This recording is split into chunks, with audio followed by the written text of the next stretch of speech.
જય હિન્દ જય ભારત વિદ્યાર્થી મિત્રો, તો સ્વાગત છે આપણું મારા YouTube ચેનલમાં। તો આજે આપણે ભણવાનું છે ગુજરાતનો વારસો। એમાં સ્ટાર્ટ કરીશું હસ્તકળાથી। તો જો કળા બે પ્રકારે હોય, એક હોય છે પ્રદર્શન કળા, બરાબર છે। લલિત કળામાં બધી અલગ અલગ આર્ટ દેખાય, જેમ કે ચિત્રકળા, હસ્તકળા, માટીકામ કળા, કાસ્ટ કળા, સંગીત કળા અને ભરત કળા, બરાબર છે।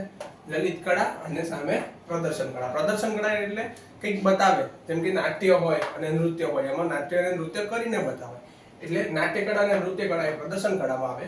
જ્યારે લલિત કળા એટલે કે એમાં બધી આર્ટ યાદ રાખવાનું, જેમ કે ચિત્રકળા, હસ્તકળા, માટીકામ કળા, કાસ્ટ કળા, સંગીત કળા, ભરત કળા। આના વિશે આપણે ડિટેલમાં ભણીશું। સ્ટાર્ટ કરીએ છીએ આપણે ચિત્રકળાથી। વારસાનો ઇમ્પોર્ટન્ટ ટોપિક છે ચિત્રકળા, બરાબર છે। જો ચિત્રકળામાં છે ને આપણા અલગ અલગ પુરાવા મળ્યા છે। એક પુરા પાષાણ યુગમાં પુરાવા મળ્યા છે અને મધ્ય પાષાણ યુગના બી પુરાવા મળ્યા છે, અલગ અલગ ગુફામાંથી, બરાબર છે। ભીત ચિત્ર જેવા અલગ અલગ જોવા મળ્યા છે। પાષાણ યુગના એટલે કે પથ્થર યુગ જ્યારે હતો ને, પાષાણ યુગ, ત્યારે થોડા ઘણા ચિત્ર જોવા મળે છે ને મધ્ય પાષાણ યુગમાં આ બેમાં ચિત્રકળાની શૈલી સારી એવી વિકસી છે। તો સ્ટાર્ટ કરીએ છીએ આપણે ભીમબેટકાની ગુફાથી, બરાબર છે। ભીમબેટકાની ગુફા સૌથી પહેલા એમપી મધ્યપ્રદેશ રાજ્ય આવી છે। તો એમપી માં છે ને ભીંત ચિત્ર એટલે કે ભીંત ચિત્ર એટલે કે દિવાલ પર છે ને આદિમાનવ એ ટાઈમના હતા ને, એ ટાઈમના ઘટનાના ચિત્ર જોવા મળ્યા છે, બરાબર છે। ભીંત ચિત્ર એટલે આ ગુફામાં સૌથી વધારે ભીંત ચિત્ર જોવા મળ્યા છે, જેમાં આદિમાનવના રોજિંદા જીવનની ઘટનાના ચિત્ર જોવા મળ્યા છે। એટલે આદિમાનવ એ ટાઈમમાં જે હતા, પાષાણ યુગના જે આદિમાનવ હતા જે પહેલા, એ લોકોના જે રોજિંદા જીવનની ઘટના હતી એને દર્શાવતા ચિત્ર ભીમબેટકાની ગુફામાં જોવા મળે છે।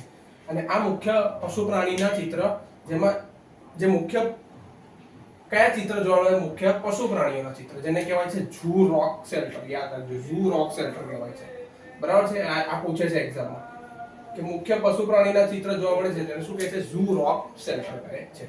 અને આ ભીમબેટકાની ગુફાને 2003માં યુનેસ્કોની વર્લ્ડ હેરિટેજ સાઇટમાં સ્થાન મળ્યું છે। 2003માં યુનેસ્કોની વર્લ્ડ હેરિટેજ સાઇટમાં ભીમબેટકાની ગુફાને સ્થાન મળ્યું છે। અને આ જે ભીમબેટકાની ગુફાના આ ચિત્ર શોધનાર છે, એમનું નામ શું છે? શ્રી વિષ્ણુધર વાકડંકર છે।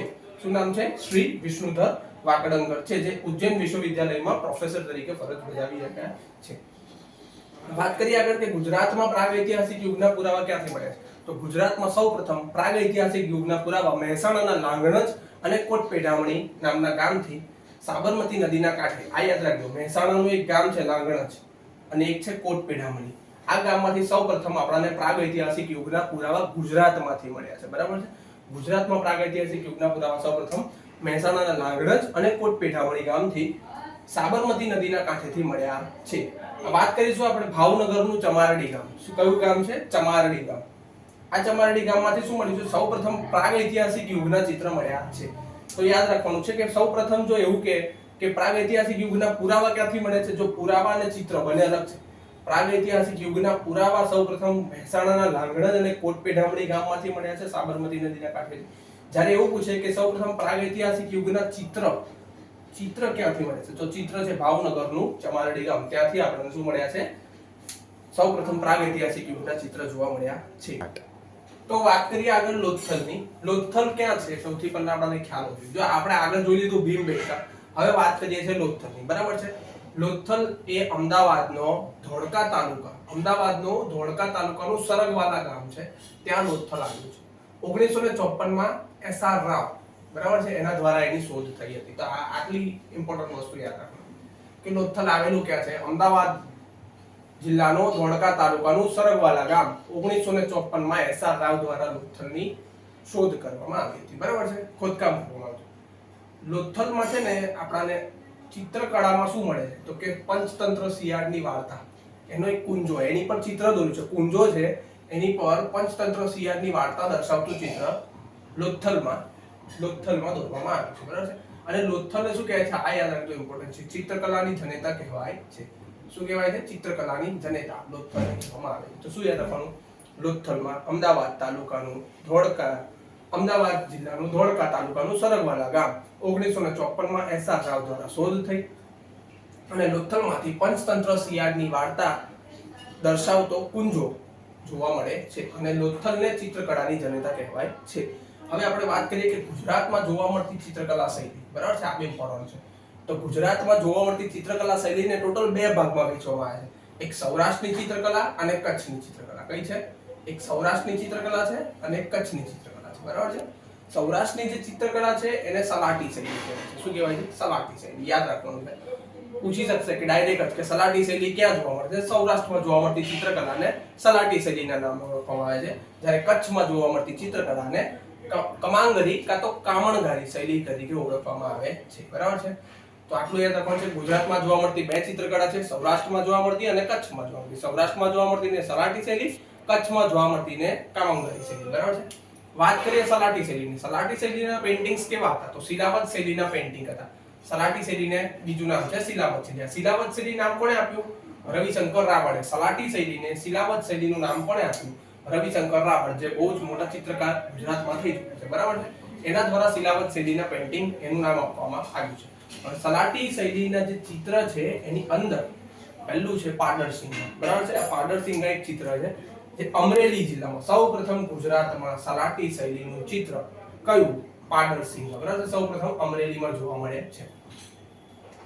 આ ચિત્રમાં શું છે તો કે પૌરાણિક બાબતના ચિત્ર જોવા મળે છે. કેવા ચિત્ર જોવા મળે? પાડરસિંહમાં પૌરાણિક બાબતના ચિત્ર, જેમ કે રામાયણ, મહાભારત અને કૃષ્ણ લીલાના ચિત્ર વધારે પડતા જોવા મળે છે. અને પાડરસિંગામાં સૌ મુખ્ય જે કે ને મુખ્ય ચિત્ર એમાં છે યમલોકના ચિત્ર, બરાબર છે. યમલોકમાં જે ચિત્ર દોર્યા હશે એ છે પાડરસિંગામાં. તો યાદ રાખવાનું છે અમરેલીમાં સૌરાષ્ટ્રમાં સૌથી પહેલા સલાટી શૈલી, અને સલાટી શૈલીનું સૌપ્રથમ સ્થળ કે જે કે પાડરસિંગા, બરાબર છે. ક્યાં આવ્યું છે? અમરેલીમાં આવ્યું છે. પૌરાણિક બાબતના ચિત્ર જોવા મળે છે. મહાભારત, રામાયણ અને કૃષ્ણ લીલાના ચિત્ર જોવા મળે છે. અને એમાં મુખ્ય ચિત્ર છે યમલોકના ચિત્ર. હવે આગળ જોઈએ આપણે ભૂચર મોરી. ભૂચર મોરીનું તો તમને ખ્યાલ હોય તો યુદ્ધ થયું હતું 1591માં જામનગરનું ધ્રોલ ખાતે. જામનગરના ધ્રોલ ખાતે કોની વચ્ચે? જામ સતાજી અને મિર્ઝા અઝીઝ કોકા વચ્ચે થયું હતું, બરાબર છે. એ પ્રમાણે આખું યુદ્ધ થયું હતું. એ યુદ્ધને વર્ણવતું ચિત્ર એ આપણને જોવા મળે છે ક્યાં? જામનગરના લાખોટા કોટા છે રણમલ તળાવની વચ્ચે, બસ એ ત્યાં ભૂચર મોરીનું ચિત્ર જોવા મળે છે, બરાબર છે. અને આ ચિત્ર જોવા મળે છે ને એની પરથી એક મ્યુઝિયમ બન્યું છે જેનું નામ છે મ્યુઝિયમ ઓફ એન્ટિક્વિટીઝ. શું નામ છે? Museum of antiquities. અને એની પરથી એક લેખક છે જેમને પુસ્તક લખ્યું છે, જેમ્સ બર્નેસ. એમનું નામ જેમ્સ બર્નેસ છે. એમને પુસ્તક લખ્યું છે એન્ટિક્વિટીઝ ઓફ કાઠિયાવાડ. શું નામ છે? એન્ટિક્વિટીઝ ઓફ કાઠિયાવાડ. ફરીથી એકવાર જોઈએ આપણે ભૂચર મોરીનું ચિત્ર. સૌથી પહેલા ભૂચર મોરીનું યુદ્ધ ખબર હોવી જોઈએ આપણે. 1591માં જામનગરનો ધ્રોલ તાલુકો બે જણ વચ્ચે યુદ્ધ થયું. કોણ કોણ છે? એક છે આપણા જામ સતાજી અને બીજા છે મિર્ઝા અઝીઝ કોકા. આ બંનેની વચ્ચે યુદ્ધ થયું, બરાબર છે. અને એ જ યુદ્ધને વર્ણવતું ચિત્ર એ આપણને જામનગરના લાખોટા કોટા ખાતે રણમલ તળાવની વચ્ચે જોવા મળે છે. અને આ આખું ચિત્ર છે એની પરથી એક મ્યુઝિયમ બન્યું છે જેનું નામ છે મ્યુઝિયમ ઓફ એન્ટિક્વિટીઝ. એટલે જે ભૂચર મોરીનું યુદ્ધ થયું છે એ આખો મ્યુઝિયમમાં બતાવવામાં આવે છે, બરાબર છે. Museum of antiquities. અને આ મ્યુઝિયમ ઓફ એન્ટિક્વિટીઝ પરથી એક લેખકે પુસ્તક લખ્યું છે જેનું નામ છે એન્ટિક્વિટીઝ ઓફ કાઠિયાવાડ. એ લેખકનું નામ શું છે? James Barnes. અને આ જ ભૂચર મોરીના યુદ્ધને શું કહેવાય છે? ગુજરાતનું પાનીપત, બરાબર છે. અને આગળ જોઈએ વખતસિંહ ઠાકોર. ભાવનગરના સિહોરગઢના દરબારગઢના વખતસિંહ ઠાકોર એટલે ભાવનગરના સિહોરના દરબારગઢના રાજા કહેવાય, બરાબર. સિહોરના દરબારગઢમાં બાવન ચિત્ર જોવા મળે છે વખતસિંહ ઠાકોરના સમયના. બાવન ચિત્ર, જેમાં ચિત્તર લડાઈ યુદ્ધના ચિત્ર જોવા મળે છે. યુદ્ધ ચિત્ર, ઊંટ અને નગારાનું ચિત્ર જોવા મળે છે. તો આ રીતે આપણે જોયું છે. આગળ હસ્તકળા વિશે જોયું, એમાં અલગ અલગ ચિત્રકળા જોઈ, બરાબર છે. ભીમબેટકા વિશે તમને કીધું.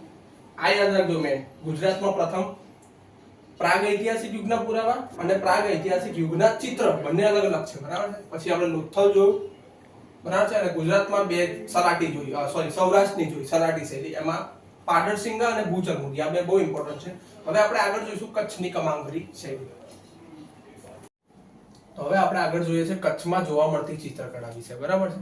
તો એમાં સૌથી પહેલા જો આપણે આગળ જોઈ ગયા સૌરાષ્ટ્રમાં જોવા મળતી ચિત્રકલામાં, બરાબર, સલાટી શૈલી. હવે આગળ જોઈએ છે કચ્છમાં જોવા મળતી ચિત્રકલા, જેને આપણે આગળ કીધું હતું એને કહેવાય છે કમાંગરી શૈલી કે કામણગારી શૈલી, બરાબર છે. એમાં સૌથી પહેલું ચિત્ર છે તેરા દરબારગઢ, બરાબર. કયું છે? તેરા દરબારગઢ. તેરા દરબારગઢ ક્યાં છે? અબડાસા નલિયા ખાતે આવેલું છે, બરાબર. યાદ રાખવાનું છે કે કચ્છમાં અબડાસા અને નલિયા, અબડાસા અને નલિયા એનો તાલુકો એ છે, બરાબર, તાલુકો. ત્યાં આ તેરા દરબારગઢનું ચિત્ર જોવા મળે છે. હવે આ ચિત્રમાં શું દેખાડ્યું છે? તો કે કચ્છનું લોકજીવનનું ચિત્ર છે, પ્રાકૃતિક અને માનવીય ચિત્ર જોવા મળે છે. કચ્છનું લોકજીવન અને પ્રાકૃતિક અને માનવીય ચિત્ર જોવા મળે છે. હવે આ તેરા જે છે ને, તેરા એક ગામ છે, એને ગુજરાતનું હેરિટેજ વિલેજ જાહેર કર્યું છે. શું કર્યું છે? ગુજરાતનું હેરિટેજ વિલેજ તરીકે જાહેર કર્યું છે. તો પૂછી શકે ડાયરેક્ટ એક્ઝામમાં કે ગુજરાતનું હેરિટેજ વિલેજ કયું છે? તેરા. બરાબર છે. હવે આગળ જોઈએ સેકન્ડ નંબરનું, મેઘમરડોની હવેલી. આ મેઘમરડોની હવેલી કચ્છના અંજાર ખાતે આવેલી છે. કચ્છમાં અંજાર છે ને ત્યાં આવેલી છે. હવે અંજાર પરથી યાદ આવે, અંજાર એટલે સોડી ચપ્પા માટે જાણીતું. બરાબર છે. જેસલ તોરલની સમાધિ, ખબર છે ને. અને ગામ જે છે ને એ લોકો ગામને શું કે નાના રેહા અને મોટા રેહા તરીકે ઓળખે છે. થર્ડ અને હા જો મેઘમરડોની હવેલીમાં જો જોઈએ, આ મેઘમરડો જે છે ને એટલે ત્યાંના લોકો એને ભુરિયા બાબા કહેતા હતા. અને આ મેઘમરડોની હવેલીમાં વધારે પડતા ચિત્ર જે છે રામાયણ અને મહાભારતના જોવા મળ્યા છે. બરાબર છે. આગળ જોઈએ છે રોગાન ચિત્રકળા વિશે. આ રોગાન જે છે ને એક ફારસી શબ્દ છે. કયો શબ્દ છે? ફારસી શબ્દ. અને જેનો અર્થ થાય છે એરંડિયાનું તેલ. બરાબર છે. અને આ લોકો જે છે આ ચિત્ર તૈયાર કરવામાં આ એરંડિયાના તેલનો શું કરે છે? કલર બનાવે છે. અને કચ્છનું જે એક નિરોણા ગામ છે, કયું ગામ છે? નિરોણા. કચ્છના નિરોણા ગામમાં ખત્રી સમુદાયના લોકો દ્વારા આ ચિત્રને તૈયાર કરવામાં આવે છે. બરાબર છે. તો યાદ રાખવાનું છે રોગાન ચિત્રકળા કચ્છમાં જોવા મળે છે. કચ્છના નિરોણા ગામ, યાદ રાખજો આ નિરોણા ગામ, એમાં ખત્રી સમુદાયના લોકો દ્વારા આ ચિત્રને તૈયાર કરવામાં આવે છે. રોગાન ચિત્રકળા. બરાબર છે. અને એમાં યાદ રાખજો એરંડિયાના તેલથી એ લોકો કલર બનાવે છે. આગળ જો એમાં એક ચિત્ર શું છે? Life of tree. Life of tree નામનું ચિત્ર રોગાન ચિત્રકળા દ્વારા તૈયાર થયું છે. અને આ જે ચિત્ર છે ને એને આપણા મોદી સાહેબે ઓબામા જ્યારે ભારત પ્રવાસ માટે આવ્યો ત્યારે એને ગિફ્ટમાં આપેલું. બરાબર છે. તો જોઈએ આ તેરા દરબાર, મેઘમરડોની હવેલી, રોગાન ચિત્રકળા. હવે જોઈએ આપણે કાંચ ચિત્ર. કાંચ ચિત્ર ક્યાં જોવા મળે છે? કચ્છના ભુજ ખાતે. ક્યાં જોવા મળે છે? કચ્છના ભુજ ખાતે. ત્યાંના રાજા છે રાવ લખપતજી, આમના દ્વારા આઈના મહેલ જે તૈયાર કરવામાં આવ્યો, કોણે તૈયાર કર્યો? તો રામસંગ માલવે. બરાબર છે. આગળ જોઈએ આ કાંચ ચિત્રમાં યુરોપિયન વાસ્તુકળાની અસર જોવા મળે છે. કોની? યુરોપિયન વાસ્તુકળાની અસર જોવા મળે છે. ભાવનગરના એક રાજા છે રાજા જસવંતસિંહજી. આ રાજા જસવંતસિંહે એમના 300 ચિત્રો, કેટલા ચિત્ર છે? 300 ચિત્રો ગામવાળાને ભેટમાં આપી દેતા હતા. કાંચ ચિત્ર હતા ટોટલ. બરાબર છે. ભાવનગરના રાજા જસવંતસિંહે તેમના 300 ચિત્ર ગામને ભેટમાં આપી દીધા હતા. અને મોરબીનો એક તાલુકો છે હળવદ. આ હળવદ તાલુકાના એક ભાઈ છે અશોકભાઈ સોનગરા. નામ યાદ રાખજો એમનું, અશોકભાઈ સોનગરા. એમના દ્વારા કાંચ ચિત્રોની જે કળા છે ને એને સાચવી રાખવામાં આવી. એટલે એમની પેઢી દ્વારા હજુ પણ આ કાંચ ચિત્રોને તૈયાર કરવામાં આવે. ક્યાં છે? મોરબી હળવદ ખાતે. હવે આગળ જોઈએ પોથી ચિત્ર વિશે. તો પોથી ચિત્ર શું છે? પોથી ચિત્ર એ તાડપત્ર અને ભોજપત્ર પર તૈયાર થતું ચિત્ર છે. જે સાહિત્ય લખાતું હતું ને એ ટાઈમે જૈન સાહિત્યની પર બહુ લખાતું હતું, એટલે એ ટાઈમ બી છે તાડપત્ર પર લખાતું સાહિત્ય અને ભોજપત્ર પર લખાતું સાહિત્ય પોથી ચિત્ર પર. બરાબર છે. હવે આ જે પોથી ચિત્ર છે ખૂબ જ નાના કદના જોવા મળે છે. ખૂબ જ નાના કદના હોય છે એટલે જ એમને શું કહે છે? લઘુ ચિત્ર તરીકે ઓળખવામાં આવે છે. તો સૌથી પહેલા તાડપત્ર અને ભોજપત્ર પર તૈયાર થતું ચિત્ર એટલે પોથી ચિત્ર, અને એ ખૂબ જ નાના કદના હોય છે, તેથી તેને શું કહેવામાં આવે છે? લઘુ ચિત્ર કહેવામાં આવે છે. અને મેં તમને આગળ જ કીધું છે કે જૈન સાહિત્ય જે છે, જૈન ચિત્ર શૈલી પણ કહેવાય. એટલે આ ચિત્ર છે ને એની પર જૈન સાહિત્ય વધારે લખેલું હતું. અને આ ચિત્રનો વિકાસ ક્યારે થયો? આ ચિત્રનો બરાબર વિકાસ છે સોલંકી કાળ દરમિયાન થયો જોવા મળે છે. અને આ ચિત્રમાં જોઈએ તો કયા કયા ચિત્ર છે? તો જો આ ચિત્રમાં કયા કયા છે? એક છે વસંત વિલાસ, એક છે નિશીથ ચૂરણ અને એક છે રતિ રહસ્યમ. બરાબર છે. આ 3 ચિત્ર યાદ રાખવાના છે. એક્ઝામમાં ડાયરેક્ટ પૂછે છે કે પોથી ચિત્રના 3 એટલે કયા કયા ચિત્ર પોથી ચિત્રમાં આવે છે? તો વસંત વિલાસ, નિશીથ ચૂરણ અને રતિ રહસ્યમ. અને આની વિશેષતા શું છે? તો કે દોડ આંખવાળી આકૃતિ એમની વિશેષતા છે. આ બે એક્ઝામમાં પૂછાઈ ગયેલું છે આગળ બી કે પોથી ચિત્રમાં ચિત્ર કયા છે? વસંત વિલાસ, નિશીથ ચૂરણ અને રતિ રહસ્યમ. અને વિશેષતા શું છે? દોડ આંખવાળી આકૃતિ એમને શું છે? વિશેષતા છે. તો આપણે જોયું તેરા દરબારગઢ, મેઘમરડોની હવેલી જોઈ, રોગાન ચિત્રકળા, કાંચ ચિત્રકળા અને પોથી ચિત્ર. હવે આપણે આ બધું જોઈ લઈએ પિઠોરા ચિત્રકળા. તો જો પિઠોરા ચિત્રકળા છે ને એક આદિવાસી ચિત્રકળા છે. બરાબર છે. છોટાઉદેપુર બાજુ આનો વિકાસ સારો થયો છે, કેમ કે ત્યાંથી જ આ ચિત્રકળા સ્ટાર્ટ થઈ હોય એવું જોવા મળે છે. જો આદિવાસી ચિત્રકળા છે, સૌથી પહેલા છોટાઉદેપુરના રાઠવા સમાજ. કઈ સમાજ છે? રાઠવા સમાજના કોમના લોકો આ ચિત્રકળાને બનાવે છે. અને એમને એક ભગવાન કહો કે શ્રદ્ધા કહો એમ દેવ પિઠોરા બાબા, એમના પરથી જ પિઠોરા નામ પડ્યું છે. બરાબર. દેવ પિઠોરા બાબાના ચિત્ર એ લોકો બનાવતા હતા અને એ જ ચિત્ર પરથી નામ પડ્યું છે પિઠોરા ચિત્રકળા. આદિવાસી ચિત્રકળા છે. છોટાઉદેપુરના રાઠવા સમાજના લોકો દ્વારા આને તૈયાર કરવામાં આવે છે. હવે આ લોકો ચિત્ર કેવી રીતે બનાવવાની શરૂઆત કરે એની મેં આ પ્રોસેસ લખી. મંગળવારે શું કરે? મંગળવારે એ લોકો માટી લાવે. મંગળવારે માટી લાવે. એ માટી કોણ લાવે? એવી યાદ રાખો, ઘરની કુંવારી બહેન. હા, બરાબર છે. ઘરની કુંવારી બહેન મંગળવારે માટી લાવે. બુધવારે શું કરે? એ માટીનું ગારિયું બનાવે. ગારિયું એટલે કે લીંપણ તૈયાર કરે અને દિવાલ પર એને લીંપણ કરે બુધવારે. પછી એક અઠવાડિયા પછી એટલે કે પછીનો બુધવાર એટલે આવતો બુધવાર જ આવે ત્યારે એ લોકો ચિત્ર બનાવવાનું ચાલુ કરે. બરાબર છે. એ શું કરે? સૌથી પહેલા મંગળવારે માટી લાવે. બરાબર છે. કોણ લાવે? ઘરની કુંવારી બહેન. બુધવારે શું કરે? એ માટીનું ગારિયું બનાવીને લીંપણ કરે અને આવતા બુધવારે પછી એની પર ચિત્ર બનાવવાનું શરૂ કરે. અને આ ચિત્રમાં એ લોકો શું કરે? રંગોમાં શું નાખે? દૂધ નાખે. દૂધમાં તૈયાર કરે. રંગોને દૂધમાં તૈયાર કરે. અને એનું વિષય ચિત્ર શું છે? તો જો તમને આગળ જ કીધું, પીઠોરા નામ ક્યાંથી પડ્યું? પીઠોરા બાબા પર. તમને વિષય ચિત્ર બી એવું જ છે, પીઠોરા બાબાના લગ્ન. અને આ ચિત્ર માટે એમને એક છે ભાનુભાઈ ચિતારા. ભાનુભાઈ ચિતારાને ભારત સરકાર દ્વારા પદ્મશ્રીથી બી સન્માનિત કરવામાં આવ્યા છે. તો જો પીઠોરા ચિત્રકળામાં શું છે? રાઠવા સમાજના લોકો, છોટા ઉદેપુરના રાઠવા સમાજના લોકો દ્વારા તૈયાર થાય છે. એમના એક દેવ પીઠોરા બાબા. પ્રોસેસ યાદ રાખવાની. મંગળવારે શું કરે? માટી લાવે. બુધવારે શું કરે? એનું ગારિયું બનાવીને લીંપણ કરે દિવાલ પર. અને આવતા બુધવારે શું કરે? ચિત્ર બનાવવાનું તૈયાર કરે. અને આ ચિત્ર જે એમના રંગ છે, રંગ એ દૂધમાં તૈયાર કરે. બરાબર છે. અને આ વિષય ચિત્ર બી એમનો શું છે? પીઠોરા બાબાના લગ્ન. અને ભાનુભાઈ ચિતારાને એમના માટે પદ્મશ્રી મળ્યો છે. હવે આગળ જોઈએ વારલી ચિત્રકળા. આ વારલી ચિત્રકળા સૌથી પહેલા કહી દઉં, મૂળ અહીંયા આપણા ગુજરાતની નથી. આ મૂળ મહારાષ્ટ્રની ચિત્રકળા છે. બરાબર છે. સઈ આદિવાસી, આ મહારાષ્ટ્રમાં જોવા મળે. સઈ આદિવાસી દ્વારા તૈયાર થતું ચિત્ર. તો વારલી ચિત્રકળા મૂળ મહારાષ્ટ્રની છે. મહારાષ્ટ્રના સઈ આદિવાસીઓ દ્વારા તૈયાર થતું આ ચિત્ર છે. અને આ ચિત્ર ટોટલી પ્રકૃતિ આધારિત ચિત્ર છે. એટલે ચિત્રમાં છે ને વધારે પડતા પ્રકૃતિ આધારિત ચિત્ર એ લોકો વધારે દોરે છે. બરાબર છે. હવે આપણે ગુજરાતમાં વારલી ચિત્રકળા ક્યાં જોવા મળે છે? તો ગુજરાતમાં વારલી ચિત્રકળા કોંકણા, ડાંગી અને વારલી. જો નામ છે વારલી, વારલી આદિવાસી બી છે. બરાબર છે. કોંકણા, ડાંગી અને વારલી આદિવાસી દ્વારા તૈયાર થતું ચિત્ર છે ગુજરાતમાં. કઈ જગ્યાએ? જો મૂળ પૂછે તો મૂળ મહારાષ્ટ્રના સઈ આદિવાસીઓ દ્વારા તૈયાર. પણ ગુજરાતમાં પૂછે તો ગુજરાતમાં કોંકણા, ડાંગી અને વારલી આદિવાસી દ્વારા તૈયાર થતું ચિત્ર છે.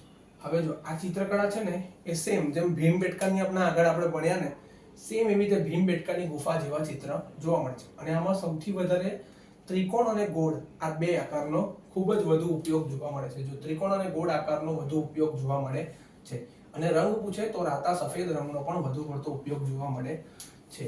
અને હવે આ લોકો જે કોંકણા લોકો જે છે ને, નાગપંચમીના દિવસે વારલી અને પછવી ચિત્ર તૈયાર કરે છે. તો પૂછી શકે વારલી ચિત્રકળા ક્યારે બનાવે છે? તો કોંકણા આદિવાસીઓ નાગપંચમીના દિવસે વારલી અને પછવી તૈયાર કરે છે. અને જોઈએ કે કયા કયા વિસ્તારમાં. તો ગુજરાતમાં જોયું કે કોણ હતું? કોંકણા, ડાંગી અને વારલી આદિવાસીઓ દ્વારા તૈયાર થતું. કયા વિસ્તારમાં? તો ગુજરાતમાં છે એક ડાંગ, એક ધરમપુર, દાદરા નગર હવેલી. બરાબર છે. આટલા વિસ્તારમાં આ ચિત્રને વધારે પડતું જોવા મળે છે. તો આ ખબર પડી ગઈ વારલી ચિત્રકળા. હવે નાના થોડી ઘણી ચિત્રકળા છે, એક એક લાઈનની એ બી જોઈ લઈએ આપણે. સૌથી પહેલું છે ભરાડી ચિત્ર. તો ભરાડી ચિત્ર એ ભીલ લોકો દ્વારા તૈયાર થાય છે. બરાબર છે. ભરાડી ચિત્ર એ ભીલ લોકો દ્વારા તૈયાર થાય છે. આગળ જોઈએ ઝૂલુ ચિત્રકળા. ઝૂલુ ચિત્રકળા સૌરાષ્ટ્રના મેર કોમની મહિલાઓ દ્વારા શુભ પ્રસંગે બનાવવામાં આવે છે. યાદ રાખવાનું છે. ઝૂલુ ચિત્રકળા સૌરાષ્ટ્રના મેર કોમની મહિલા દ્વારા શુભ પ્રસંગે બનાવવામાં આવે છે. પછી આ જોઈ લે ઓડિયા. ઓડિયા એટલે કાપડ પર આપણે એની કાપડ પર જે ડિઝાઇન કરીએ છીએ એવી રીતે કાપડ પર તૈયાર થતું ચિત્રકામ છે, જે સૌરાષ્ટ્રના ચુંદડીયા બ્રાહ્મણ દ્વારા તૈયાર કરવામાં આવે છે. બરાબર છે. સૌરાષ્ટ્રમાં ચુંદડીયા બ્રાહ્મણ દ્વારા ઓડિયા તૈયાર કરવામાં છે. તો પૂછી શકે ઓડિયા એ કેવું ચિત્રકળા છે? કાપડ પર થતું ચિત્રકામ છે. આગળ જોઈએ ટીમ્પણા. આ ટીમ્પણા બી એક કાગળ પર થતું ચિત્રકામ છે. આગળ જોઈએ વિતન ચિત્ર. વિતન ચિત્ર છત પર ચિત્રકામ છે. સ્થાનિક પર છે છત પર ચિત્રકામ. પછી જોઈએ ચંદરવા. ચંદરવા યાદ આવે ને તો એક વસ્તુ યાદ કરી લેવાનું. ચંદરવા માતાની પછેડી. આ માતાની પછેડીને છે ને ભારત સરકાર દ્વારા જીઆઈ ટેગ આપવામાં આવ્યો છે. બરાબર છે. હવે આ માતાની પછેડી દ્વારા ભારત સરકારને જીઆઈ ટેગ આપવામાં છે. અને વિરમ ગામમાં દેવી પૂજક સમાજ દ્વારા બનાવવામાં આવે છે. દેવી પૂજક સમાજના લોકો દ્વારા માતાની પછેડીને બનાવવામાં આવે છે, જેને ચંદરવા બી કહેવામાં આવે છે. અને માતાની પછેડીને જીઆઈ ટેગ મળ્યો છે. અને આ બે એક જ છે. જો આરેખ અને ઓડીપા એક જેવું જ છે. એની પહેલા ધૂલી ચિત્ર. જો ધૂલી એટલે ધૂળ થાય, ધૂળ જમીન પર જોવા મળે. એટલે આપણે જે રંગોળી દોરીએ છીએ એના જેવું કઈ છે. તો જમીન પર થતું ચિત્રકામ એને શું કહીએ છીએ આપણે? ધૂલી ચિત્ર. જેમ કે આપણી રંગોળી. બરાબર છે. અને ધૂલી ચિત્ર કહેવાય છે. અને આરેખ અને ઓડીપા સેમ જ છે, થોડું ડિફરન્ટ છે. જેમ કે આલેખ પૂછે તો એ પ્રતીક ચિત્ર છે. પ્રતીક એટલે બધા અલગ અલગ હમણાં ઉપર કીધા ને આકારનો ઉપયોગ કરીને ચિત્ર બનાવે, અને ભીંત ચિત્ર છે એટલે આપણા લગ્ન પ્રસંગે વધારે પડતો તમે જોતા છો ગણેશનું ચિત્ર દોરીને આગળ શુભ લાભ લખે છે, બરાબર છે, ઓમ દોરે છે, એવું બધું દોરે છે ને એ બસ એ જ આલેખ કહેવાય. લગ્ન પ્રસંગે જે શુભ લાભ લખે છે, ગણપતિને ચિત્ર દોરે છે, બધું શું છે આલેખ છે. જ્યારે ઓડીપા પણ એક ટાઈપનું ભીંત ચિત્ર એટલે કે દિવાલ પર આકૃતિ દોરીને જે ચિત્ર બનાવે છે એ જ છે. તો આ રીતે આટલી હતી આપણી કચ્છમાં જોવા મળતી ચિત્રકળા, બરાબર છે. શું શું જોયું આપણે? તેરા દરબારગઢ, અબડાસા, નલિયા, મેઘમરડોની હવેલી, અંજાર, બરાબર છે. રોગાન ચિત્રકળા જોઈ, કાંચ ચિત્ર ભુજ, પોથી ચિત્ર એને જોયું. પછી પિઠોરા આદિવાસીઓની, રાઠવા સમાજની, અને વારલી એ મહારાષ્ટ્રની અને ગુજરાતમાં કુંકણા અને ડાંગી અને વારલી આદિવાસી દ્વારા. પછી ભરાડી જોયું, ભીલ લોકો દ્વારા. જુડો ચિત્રકળા સૌરાષ્ટ્રના મેરકોમની મહિલા દ્વારા. ઓડિયા એ કાપડ પર થતું જોયું. ટીમ્પણા કાગળ પર થતું ચિત્રકામ. વિતન ચિત્ર છત પર. ચંદરવા માતાની પછડી જેને જીઆઈ ટેગ મળ્યો છે. ધૂળી ચિત્ર જમીન પર જેને આપણે રંગોળી કહીએ છીએ, અને આડેખ અને ઓડીપા એટલે પ્રતીક ચિત્ર, ભીંત ચિત્ર, ગણપતિ શુભ લાભ લખીએ છીએ એ પ્રમાણે. તો આ પ્રમાણે આપણે આજ જોયું ચિત્રકળા. હવે આગળ નવા વિડીયો સાથે મળીશું. ત્યાં સુધી જય હિન્દ.